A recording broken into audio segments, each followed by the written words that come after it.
നമ്മുടെ ജീവിതത്തിലെ ചില ദിവസങ്ങൾ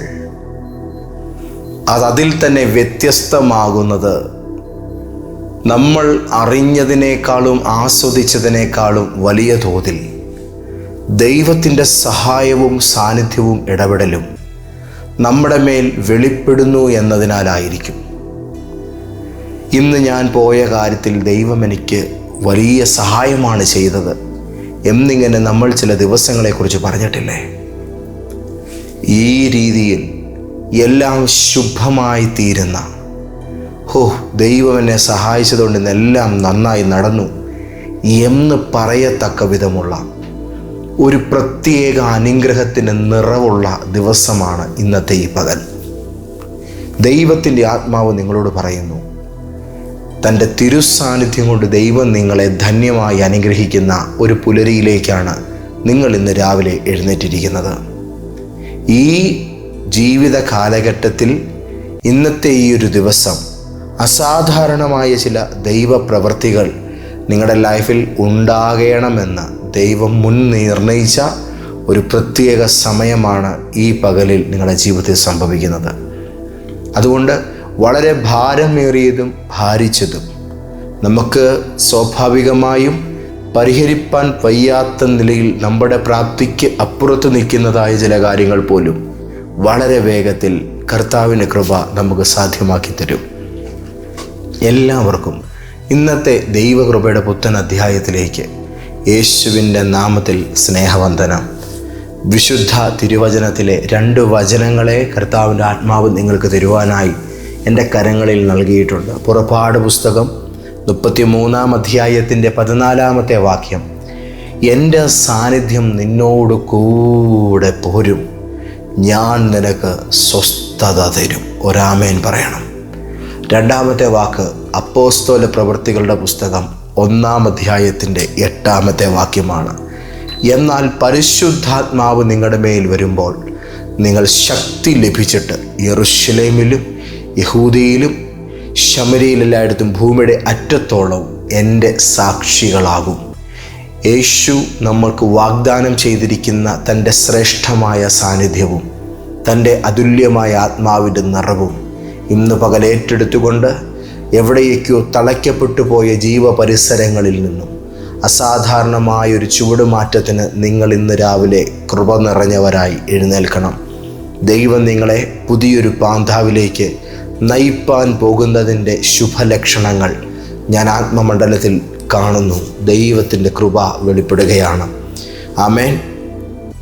കർത്താവായ യേശുവിനെ കാണാൻ ആഗ്രഹിക്കുന്ന ഒരു കണ്ണ് നിങ്ങൾക്കുണ്ടെങ്കിൽ, യേശുവിനെ ഒന്ന് കാണാൻ കിട്ടിയിരുന്നെങ്കിൽ എന്ന് കൊതിക്കുന്നൊരു ഹൃദയം നിങ്ങൾക്കുണ്ടെങ്കിൽ, നിങ്ങളുടെ കണ്ണുകളോടും ഹൃദയത്തോടുമാണ് ആദ്യത്തെ ദൂത് ഞാൻ പറയുന്നത്. യേശു ഇന്ന് നമ്മളുടെ കൂടെ ആയിരിക്കുന്നത് സാന്നിധ്യമായിട്ടാണ്, രൂപമായിട്ടല്ല, വസ്തുവായിട്ടല്ല, പ്രതീകമായിട്ടല്ല, ഏതോ ഒന്നിൽ കുടികൊള്ളുന്ന ഒരു മൂർത്തീഭാവമായിട്ടല്ല, പിന്നെയോ സർവ്വസാന്നിധ്യമായിട്ടാണ് കർത്താവ് നമ്മുടെ കൂടെ ആയിരിക്കുന്നത്. ഒന്ന് പറഞ്ഞ്, എൻ്റെ വീട്ടിൽ യേശുവിൻ്റെ സാന്നിധ്യമുണ്ട്, എൻ്റെ യാത്രയിൽ യേശുവിൻ്റെ സാന്നിധ്യമുണ്ട്, എൻ്റെ പ്രിയപ്പെട്ടവരായിരിക്കുന്ന ഇടത്ത് യേശുവിൻ്റെ സാന്നിധ്യം ഉണ്ട്.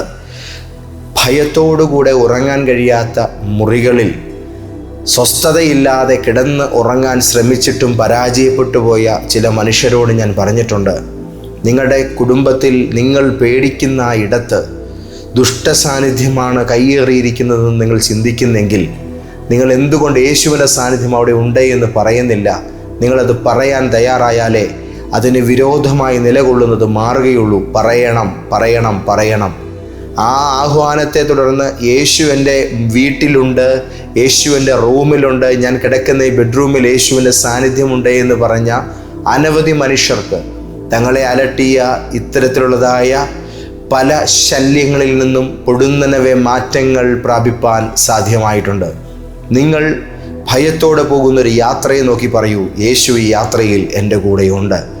എന്തായി തീരുമെന്ന് ആശങ്ക നിറഞ്ഞ ഒരു ഇടത്തേക്കാണ് നിങ്ങളൊരു കൺക്ലൂഷൻ ഉണ്ടാക്കാൻ പോകുന്നതെങ്കിൽ, ഒരു ഡിസ്കഷന് വേണ്ടി ഇപ്പോൾ മൂവ് ചെയ്യുകയാണെങ്കിൽ, ധൈര്യത്തോടെ ആ യാത്രയെ അനുഗ്രഹിക്കൂ. യേശു ഈ യാത്രയിൽ എൻ്റെ കൂടെ ഉണ്ട്. ഞാൻ നിന്നോട് കൂടെ പോരും, എൻ്റെ സാന്നിധ്യം നിൻ്റെ കൂടെ വരും, ഞാൻ നിനക്ക് സ്വസ്ഥത തരും. നിങ്ങളുടെ ഭവനത്തിൽ നിന്ന് ഒരു ദൂരയാത്രയ്ക്ക് ഒരുങ്ങുന്ന നിങ്ങളുടെ പ്രിയപ്പെട്ടവരുടെ നെറ്റിമേൽ കൈവച്ച് ഇന്ന് രാവിലെ പറഞ്ഞു വിടൂ. ദൈവം നിങ്ങളുടെ യാത്രയിൽ തൻ്റെ സാന്നിധ്യം പകർന്ന് അനുഗ്രഹിക്കും. നിങ്ങളൊരു പുതിയ സംരംഭത്തിൽ നിന്ന് പകൽ ഇറങ്ങുകയാണെങ്കിൽ ഈ വചനം നിങ്ങൾക്കൊരു അനുഗ്രഹമായിരിക്കട്ടെ. യേശു ആരാണ്? സാന്നിധ്യമായി കൂടെ നിൽക്കുന്ന മഹാദൈവമാണ് നമ്മുടെ കർത്താവായ യേശു. അതുകൊണ്ട് തന്നെ യേശു എല്ലായിടത്തുമുണ്ട്. ബൈബിൾ നമ്മളോട് ഇങ്ങനെ പറഞ്ഞിട്ടുണ്ട്, കർത്താവ് തൻ്റെ തിരുവായ് മൊഴിഞ്ഞ് തന്നെ, 2 or 3 പേർ എൻ്റെ നാമത്തിൽ കൂടി വരുന്ന ഇടത്തൊക്കെയും ഞാൻ അവരുടെ നടുവിലുണ്ടാകും. അതിൻ്റെ അർത്ഥം യേശുവിൻ്റെ നാമത്തെ ഉയർത്തുന്ന 2 വ്യക്തികൾ എവിടെയെങ്കിലും ഉണ്ടെങ്കിൽ അവർ ഒത്തുചേരുമ്പോൾ അവരുടെ നടുവിൽ പോലും ദൈവത്തിൻ്റെ സാന്നിധ്യം മാനിഫെസ്റ്റ് ചെയ്യുമെന്നാണ്. ദൈവം വെളിപ്പെട്ടാൽ ആൾക്കൂട്ടം കുറവാണെങ്കിലും സങ്കടപ്പെടേണ്ടതില്ല. കർത്താവ് വെളിപ്പെട്ടാൽ ഇരിക്കുന്നിടത്ത് ഒറ്റയ്ക്കേ ഉള്ളെങ്കിലും ഏത് സങ്കീർണ വിഷയത്തിനും ഉത്തരമാണ്. ദൈവം വെളിപ്പെടുന്ന പകലാണിത്. കഴിഞ്ഞ രാത്രിയിലും കഴിഞ്ഞ പകലും അതിൻ്റെ തലേ രാത്രിയിലും നിങ്ങളെ കഴിഞ്ഞ ദിനങ്ങൾ രാത്രികൾ വല്ലാതെ അലട്ടുന്ന വല്ലാത്ത ചില സങ്കടകരമായ ചോദ്യങ്ങൾക്കും മേൽ ദൈവത്തിൻ്റെ ഉത്തരം ഇപ്പോൾ ഇറങ്ങുകയാണ്. ദൈവം നിങ്ങൾക്ക് തൻ്റെ സാന്നിധ്യത്തിൻ്റെ അനുഗ്രഹം തുറന്നു തരുന്ന സമയമാണ്. ആമേൻ. മോശയോട് ദൈവം പറഞ്ഞു, ഞാൻ നിൻ്റെ കൂടെ വരുമെന്ന്, എൻ്റെ സാന്നിധ്യം നിൻ്റെ കൂടെ വരുമെന്ന്. ആരാ യേശു? കൂട്ടായി വരുന്ന ദൈവമാണ് എൻ്റെ യേശു. പറഞ്ഞേ, എൻ്റെ യേശു എനിക്ക് കൂട്ടുണ്ട്, എൻ്റെ കർത്താവ് എൻ്റെ കൂടെയുണ്ട്. ബൈബിളിൽ നമുക്ക് ഏറ്റവും മനോഹരമായ ദൈവത്തിൻ്റെ അനുഗ്രഹീതവും ആശ്വാസകരവുമായ ഒരു വചനം ഏതെന്ന് ചോദിച്ചാൽ യെശയ്യാ പ്രവചനം 41 അധ്യായത്തിലെ ഭയപ്പെടേണ്ട ഞാൻ നിന്നോട് കൂടെയുണ്ടെന്നുള്ളതായ വചനം ചിലർ എടുത്ത് കാണിക്കാറുണ്ട്. 23 സങ്കീർത്തനത്തിലെ കൂരിരുൾ താഴ്വരയിലൂടെ കടന്നുപോയാലും ഞാൻ ഒരനർത്ഥവും ഭയപ്പെടുകയില്ല, അങ്ങെന്നോട് കൂടെ ഇരിക്കുന്നു എന്നുള്ള വചനം ചിലർ പറയാറുണ്ട്. ആമേൻ. കഷ്ടകാലത്ത് ഞാൻ അവൻ്റെ കൂടെ ഇരിക്കുമെന്നുള്ള 91 സങ്കീർത്തനത്തിലെ വചനം ചിലർ പറയാറുണ്ട്. നിങ്ങൾ ഏത് വചനത്തെ ആശ്രയിച്ചാലും ഒന്ന് ഉറപ്പാണ്, ദൈവവചനത്തിൻ്റെ ഏതൊരു കോണിൽ മുറുകെ ആശ്രയം കണ്ടെത്തുന്നവൻ്റെ കൂടെയും അഴിഞ്ഞു പോകാത്തൊരു കൃപയുടെ ബന്ധമായി യേശു അവരുടെ കൂടെയുണ്ട്. ആമേൻ. ആരാ കർത്താവായ യേശു? ജീവിതത്തിൻ്റെ ഏത് സാഹചര്യത്തിലും 23 സങ്കീർത്തന പ്രകാരം മരണനിഴലിൻ്റെ കൂരിരുളിൻ്റെ താഴ്വരയിൽ വഴിയെന്തെന്നറിയാതെ വളരെ മുന്നോട്ടേക്ക് ഭയത്തോടെ എല്ലാവരും കടന്നു പോകുന്നൊരു ജീവിതഘട്ടത്തിലൂടെ ഞാൻ പോകുമ്പോഴും യേശു എൻ്റെ കൂടെ ആശ്വാസമായി ഉണ്ട്. തീർന്നില്ല. ആമേൻ. കഷ്ടകാലമാണ് എന്ന് എല്ലാവരും വിലയിരുത്തുന്നൊരു നേരത്തെ എൻ്റെ ജീവിതം കടന്നു പോകുമ്പോഴും യേശു എൻ്റെ കൂടെയുണ്ട്. ആമേൻ. നീ നദികളിൽ കൂടെ കടക്കുമ്പോൾ ഞാൻ നിന്നോട് കൂടെയിരിക്കും, അത് നിൻ്റെ കഴുത്തോളം എത്തുകയില്ല. മറ്റുള്ളവരുടെ തലയ്ക്ക് മീതെ ഒഴുകുന്ന ഓളങ്ങൾ എൻ്റെ ജീവിതത്തിന് നേരെ കയറി വരുന്ന നിസ്സഹായമായ ജീവിതഘട്ടങ്ങളിലും യേശു എൻ്റെ കൂടെ ഉണ്ട്. ആമേൻ. ജോസഫ് പോയിടത്തൊക്കെയും യഹോവ അവനോട് കൂടെ ഉണ്ടായിരുന്നത് കൊണ്ട് അവൻ കൃതാർത്ഥനായി എന്ന് ബൈബിൾ പറയുന്നു. നിങ്ങളെക്കുറിച്ചും ഈ സാക്ഷ്യം എഴുതപ്പെടുന്ന ദിനങ്ങളാണിത്. ആരാ യേശു? കൂടെ വരുന്ന കർത്താവ്, കൂടെ ഉള്ള നാഥൻ. ആമേൻ. നമ്മുടെ കർത്താവായ യേശുവിന് തിരുവെഴുത്തിൽ നൽകിയിരിക്കുന്ന മധുരിതമായൊരു നാമമുണ്ട്. യേശുവിന് മറ്റൊരു പേരുണ്ട്. ആ പേരെന്താണെന്നറിയാമോ? ഇമ്മാനുവേൽ എന്നാണ്. ഇമ്മാനുവേൽ എന്ന വാക്കിൻ്റെ അർത്ഥം നിങ്ങൾക്ക് എന്താണെന്നറിയാമോ? നമ്മുടെയൊക്കെ നാട്ടിൽ ഒത്തിരി ഇമ്മാനുവേലുമാരുണ്ടല്ലേ. ഇമ്മാനുവേൽ എന്ന വാക്കിൻ്റെ അർത്ഥം ദൈവം നമ്മളുടെ കൂടെ തന്നെ ഉണ്ട് എന്നുള്ളതാണ്. ദൈവം നമ്മുടെ കൂടെ ആയിരിക്കുന്നു എന്നുള്ളതാണ്. ആരാണ് യേശു? ദൈവം നമ്മുടെ കൂടെ ആയിരിക്കുന്ന അനുഭവം നമുക്ക് തരുന്നവനാണ്. അതായത് ദൈവം നമ്മുടെ കൂടെ യാഥാർത്ഥ്യത്തിൽ അക്ഷരാർത്ഥത്തിൽ ഇറങ്ങി വരുന്ന ആ ഒരു കാഴ്ചയാണ് വാഴ്ത്തപ്പെട്ടവനായ നമ്മുടെ കർത്താവ് ഈശോ മശിഹ. ഞാൻ നിൻ്റെ കൂടെ വരും. ഹല്ലേലൂയ. സാന്നിധ്യമായി യേശു കൂടെയുണ്ട്. ചേർന്നൊരു ആമേൻ പറയണം. എല്ലായിടത്തും ഏത് കാര്യത്തിലും എപ്പോഴും യേശു സാന്നിധ്യമായുണ്ട്. രണ്ടാമത്തെ കാര്യം, എൻ്റെ ഈ കർത്താവ് എനിക്ക് എപ്പോഴും കൂട്ടായ ദൈവമാണ്. ഒപ്പമുണ്ട്. പറഞ്ഞേ, യേശു ഒപ്പം ഉണ്ട്. അടുത്തിരിക്കുന്നവർക്കൊന്ന് കരം കൊടുത്ത് പറയാൻ കഴിയുമെങ്കിൽ പറയുക, യേശു നമ്മുടെ ഒപ്പമുണ്ട്. ആമേൻ. ഹല്ലേലൂയ. പിന്നീട് അതിനകത്ത് പറയുന്ന മൂന്നാമത്തെ വാഗ്ദത്തം കൂടെ പോരും എന്നുള്ളതാണ്. എൻ്റെ യേശു ഒരു പ്രത്യേക സ്ഥലത്ത് മാത്രം തളയ്ക്കപ്പെട്ടവനല്ല. എൻ്റെ കർത്താവിനെ ആർക്കും തളച്ചു വെക്കാൻ പറ്റത്തുമില്ല. അരിമത്ഥ്യയിലെ ജോസഫിൻ്റെ കല്ലറ അത് തെളിയിക്കുകയാണ് ഇന്നും. ആമേൻ, ആമേൻ. കല്ലുകൾ കൊണ്ട് കവാടമടച്ച് ഇമ്പീരിയൽ മുദ്രകളാൽ അതിനെ മുദ്ര ചാർത്തി കാവൽക്കൂട്ടങ്ങളെ ഏർപ്പെടുത്തിയിട്ടും അവനെ അടച്ചു വെച്ച കല്ലറയുടെ കല്ലുരുട്ടി മാറ്റപ്പെട്ടുകൊണ്ട് മൂന്നാം നാൾ താൻ പറഞ്ഞതുപോലെ ഉദ്ധിതനായവനാണ്. എൻ്റെ യേശുവിൻ്റെ പ്രത്യേകത, അവൻ ചലിക്കുന്നവനാണ്, സഞ്ചരിക്കുന്നവനാണ്. എല്ലായിടത്തും അവൻ്റെ സാന്നിധ്യം വെളിപ്പെടുന്നു, എല്ലായിടത്തും അവൻ്റെ സാന്നിധ്യം ചലിക്കുന്നു. ആമേൻ. അതിൻ്റെ അർത്ഥം യേശു പരിമിതനാണ്, ഇവിടുന്ന് അങ്ങോട്ടേക്ക് യാത്ര ചെയ്യുന്നു എന്നുള്ളതല്ല. ദൈവത്തിൻ്റെ സാന്നിധ്യം അത് എപ്പോഴും ആക്റ്റീവാണെന്നുള്ളതാണ് അതിൻ്റെ അർത്ഥം. എപ്പോഴും ചലനാത്മകമാണ്, പ്രവർത്തന സജ്ജമാണെന്നുള്ളതാണ്. കൂടെ പോരുമെന്ന് പറഞ്ഞാൽ എൻ്റെ കർത്താവ് എപ്പോഴും എൻ്റെ കൂടെ പ്രവർത്തന സജ്ജനായിരിക്കുന്നു. യേശു എന്നെ കൂടെ പ്രവർത്തിപ്പാനുണ്ട്.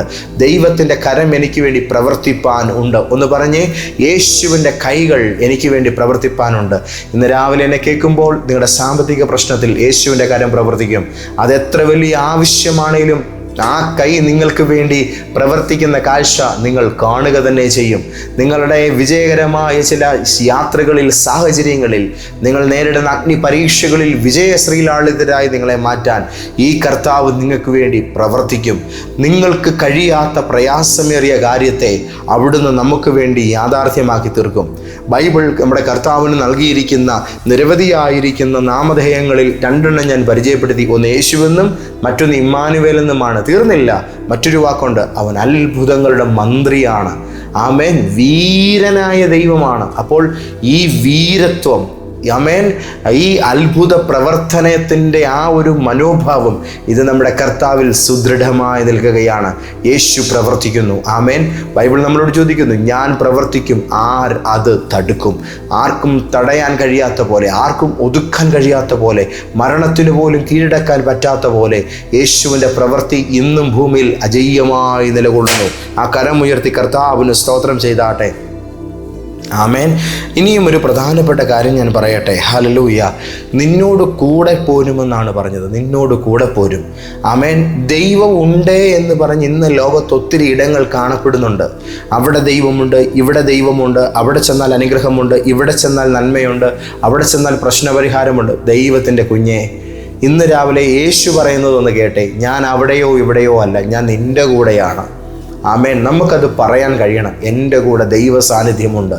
ആമേൻ. എൻ്റെ കൂടെ അനുഗ്രഹമുണ്ട്, എൻ്റെ കൂടെ ഐശ്വര്യമുണ്ട്, എൻ്റെ കൂടെ സമൃദ്ധിയുണ്ട്. യേശു എൻ്റെ കൂടെയുണ്ട്. അതുകൊണ്ട് യേശുവിലുള്ളതെല്ലാം എൻ്റെ കൂടെയുണ്ട്. യേശു എൻ്റെ വീട്ടിലുണ്ട്. അതുകൊണ്ട് യേശു വരുന്ന വീട്ടിലുള്ളതെല്ലാം എൻ്റെ ഭവനത്തിലുമുണ്ട്. അതുകൊണ്ട് ഇന്ന് രാവിലെ കർത്താവിൻ്റെ സാന്നിധ്യത്തിൻ്റെ വലിപ്പം വെളിപ്പെടുമാറാകട്ടെ. എല്ലായിടത്തും നമ്മളെ ജയോത്സവമായി നടത്തുന്ന, നമ്മളിൽ തൻ്റെ പരിജ്ഞാനത്തിൻ്റെ സൗരഭ്യവാസന വെളിപ്പെടുത്തുന്ന ദൈവപിതാവിന് നമുക്ക് സന്തോഷത്തോടുകൂടെ സ്തോത്രം ചെയ്യാം. യേശു പിന്നീട് പറയുന്ന വാക്ക്, ഞാൻ നിനക്ക് സ്വസ്ഥത തരും. എവിടെയൊക്കെയോ ഉയരുന്ന സങ്കടങ്ങൾ, എവിടെയൊക്കെയോ ഉയരുന്ന കലഹങ്ങൾ, യുദ്ധങ്ങൾ, അക്രമങ്ങൾ, അനീതിയുടെ പെരുമാറ്റങ്ങൾ, ഇതിൻ്റെ എല്ലാം മുമ്പിൽ കർത്താവ് പറയുന്നു, നിൻ്റെ സ്വസ്ഥത ഞാൻ തരും. നമ്മുടെ ജീവിതത്തിൽ ഇപ്പോൾ നാം നേരിടുന്ന നിരവധി പ്രശ്നങ്ങളിൽ നമുക്ക് സമാധാനം വേണം, സ്വസ്ഥത വേണം. അതുകൊണ്ടായോ അത് കഴിയുമ്പോഴും നമുക്കൊരു മരണാനന്തര ജീവിതമുണ്ട്. അവിടെയും നമ്മുടെ ആത്മാക്കൾക്ക് ഏറ്റവും വലിയ വിശാലമായ വിശ്രമസ്ഥാനം, പരിലയന കേന്ദ്രം, അത് വാഴ്ത്തപ്പെട്ടവനായ കർത്താവ് യേശു തന്നെയാണ്. അങ്ങനെയാണെങ്കിൽ ഇന്ന് രാവിലെ യേശു നമ്മളോട് പറയുന്നു, ഞാൻ നിൻ്റെ കൂടെ പോരും, ഞാൻ നിനക്ക് സ്വസ്ഥത തരും, എൻ്റെ സാന്നിധ്യം നിൻ്റെ കൂടെ പോരും. സഞ്ചാരിയായൊരു ദൈവം. ആമേൻ. ദൈവത്തിൻ്റെ യാത്രകൾ നമ്മുടെ കൂടെ അവസാനിക്കുന്നില്ല. അതുകൊണ്ടാണ് പുതിയ നിയമത്തിൽ വിശുദ്ധ സഭയ്ക്ക് ദൈവം നൽകുന്ന അനുഗ്രഹമായി പരിശുദ്ധാത്മാവിനെ നമുക്ക് കാണാൻ കഴിയുന്നത്. പരിശുദ്ധാത്മാവ് നിങ്ങളുടെ മേൽ വന്നു കഴിയുമ്പോൾ നിങ്ങൾക്ക് യാത്രകൾ ആരംഭിക്കുകയാണ്. എവിടേക്ക്? യെരൂശലേമിൽ, യഹൂദയിൽ, ശമരിയിൽ, ഭൂമിയുടെ അറ്റത്തോളം ആത്മാവ് അവരെ പറഞ്ഞു വിട്ടിട്ട് അവർ ആസിയിലേക്ക് പോയി, അവർ യെരൂശലേമിലേക്ക് പോയി എന്നിങ്ങനെ വായിക്കുന്ന നിലയിൽ ആത്മാവ് അവനെ മരുഭൂമിയിലേക്ക് നടത്തി. ഒന്നുകൂടെ കടന്നു പറഞ്ഞാൽ, ദൈവത്തിൻ്റെ ആത്മാവ് ഒരുപാട് പേരെ നടത്തും. ആത്മാവ് നടത്തുന്ന ഏവരും ദൈവത്തിൻ്റെ മക്കൾ, ദൈവാത്മാവ് നടത്തുന്ന ഏവരും ദൈവത്തിൻ്റെ മക്കളാകുന്നു. ഇന്ന് പരിശുദ്ധാത്മാവ് നയിക്കാൻ പോകുന്ന ജീവിത വഴിയിലേക്ക്, ദൈവം നയിക്കാൻ പോകുന്ന സാന്നിധ്യപൂർണമായ സഞ്ചാരത്തിലേക്ക്, കൂടെ യേശു ഉണ്ടെന്നുള്ള ഉറപ്പിൽ ജീവിതത്തിൻ്റെ വിജയങ്ങളിലേക്ക് നമുക്ക് പ്രവേശിക്കാം. ഇപ്പോൾ നവകാര്യങ്ങൾക്ക്, സന്തുഷ്ടകരമായ പുതിയ ഉദ്യമങ്ങൾക്ക് വേണ്ടിയെല്ലാം ചുവടുവെക്കുന്നവരെ കർത്താവിൻ്റെ നാമത്തിൽ ഞാൻ അനുഗ്രഹിക്കുകയാണ്. നിങ്ങൾക്ക് ഐശ്വര്യവും നന്മയും നിങ്ങളുടെ ജീവിതത്തിലുണ്ടാകും. നമുക്കൊരു വാക്ക് പ്രാർത്ഥിക്കാം. ഞങ്ങളെ അതിവാത്സല്യമായി സ്നേഹിക്കുന്ന ഞങ്ങളുടെ ദൈവമേ, സ്നേഹം നിറഞ്ഞ സ്വർഗസ്ഥ പിതാവേ, അങ്ങയുടെ ഓമനകുമാരനും പാപികളായിരുന്ന ഞങ്ങളുടെ രക്ഷകനുമായ യേശു ക്രിസ്തുവിൻ്റെ നാമത്തിൽ അങ്ങയുടെ പരിശുദ്ധ സന്നിധിയിലേക്ക് അടുത്തു വന്ന് ഞങ്ങൾ പ്രാർത്ഥിക്കുന്നു. കർത്താവേ, ലോകത്തിൻ്റെ നാനാകോണിൽ ഈ ദൂതിൻ്റെ മുമ്പിൽ എനിക്കൊരു വിടുതലുണ്ടാകുമോ എന്നുള്ള ചോദ്യവുമായി കാത്തിരിക്കുന്ന അനേകരെ സ്പർശിക്കുന്ന കൃപ വെളിപ്പെടുന്നതിനായിട്ട് സ്തോത്രം. ഞാൻ ഈ മേലും മുഴുവൻ ഈ കറുത്ത പാടുകൾ വന്ന് നിറഞ്ഞിരിക്കുന്ന ഒരാളെ കർത്താവ് സൗഖ്യമാക്കുന്ന ഒരു കാഴ്ച കാണുകയായിരുന്നു. ദൈവം നിങ്ങളുടെ വീട്ടിൽ ഒരു വിടുതലൊരുക്കുകയാണ്. ഇതിപ്പോൾ നിങ്ങളെ കൂടാതെ നിങ്ങളുടെ വീട്ടിൽ നിങ്ങളുടെ ഒരു പ്രിയപ്പെട്ട ആൾക്കൂടെ ഈ രോഗാവസ്ഥ ബാധിച്ചിട്ടുണ്ട്. കർത്താവ് അതിനെ എടുത്തു മാറ്റുകയാണ്. ഒരു പരിപൂർണ സൗഖ്യം എൻ്റെ കർത്താവ് ഒരുക്കുന്നു. നാഥാ, ഇന്ന് രാവിലെ ഈ ദൂതിനകത്തുള്ളതായ അനുഗ്രഹം, സാന്നിധ്യത്തിൻ്റെ അനുഗ്രഹം കർത്താവ് ചൊരിഞ്ഞതിനായിട്ട് സ്തോത്രം. അങ്ങയുടെ മക്കളെ ഞാൻ യേശു ക്രിസ്തുവിൻ നാമം ചൊല്ലി അനുഗ്രഹിക്കുന്നു. എൻ്റെ പ്രാർത്ഥന കേട്ടതിന് നന്ദി. യേശുവേ നാഥ. ആമേൻ, ആമേൻ, ആമേൻ. ദൈവം തമ്പുരാൻ നിങ്ങളെ അനുഗ്രഹിക്കട്ടെ കേട്ടോ. നമ്മുടെ സഭയുടെ കൂട്ടായ്മ കോട്ടയത്ത് എല്ലാ ഞായറാഴ്ചയും വെള്ളിയാഴ്ചയും നടക്കുന്നു. ആമേൻ. അപ്പോൾ ഈ ശുശ്രൂഷകളിൽ വന്ന് പങ്കുചേരുന്നവർക്ക് വേണ്ടിയാണ് നമ്മളുടെ ശുശ്രൂഷകൾ നമുക്ക് കൂടുതലായിട്ടും അനുവദിച്ചു കൊടുക്കാൻ കഴിയുന്നത്. ഫോണിലൂടെ കാണുകയും പ്രാർത്ഥിക്കുകയും ചെയ്യുന്നതിനൊക്കെ ഒരു പരിമിതിയുണ്ട്. അപ്പോൾ നേരിട്ട് വന്നാൽ അതിൻ്റെ ഒരു അനുഗ്രഹം വലുതായിരിക്കും. അപ്പോൾ അതിനുവേണ്ടി നിങ്ങൾ വരേണ്ടത് കോട്ടയം ടൗണിൽ ലോഗോസ് ജംഗ്ഷനിൽ പോലീസ് പരേഡ് ഗ്രൗണ്ടിനോട് ചേർന്നുള്ളതായ മന്നാകുളത്തിൽ ബിൽഡിങ്ങിൻ്റെ 7ാം നിലയിലാണ്. ലിഫ്റ്റുണ്ട്. അപ്പോൾ അവിടെ വന്നിട്ട് ആധാരമൊക്കെ എഴുതുന്ന മുഗൾ പാലസിൻ്റെ നേരെ എതിർവശത്ത് MK ടവറിൻ്റെ 7ാം നിലയിൽ നിങ്ങളപ്പോൾ വരിക കേട്ടോ. ദൈവം തമ്പുരാൻ നിങ്ങളെ അനുഗ്രഹിക്കട്ടെ. പിതാവായ ദൈവത്തിൻ്റെ സ്നേഹവും യേശു ക്രിസ്തുവിൻ്റെ കൃപയും പരിശുദ്ധ ആത്മാവിൻ്റെ കൂട്ടായ്മയും സഹവാസവും കാവലും നിങ്ങളോടുകൂടെ എപ്പോഴും ഉണ്ടായിരിക്കട്ടെ. ആമേൻ.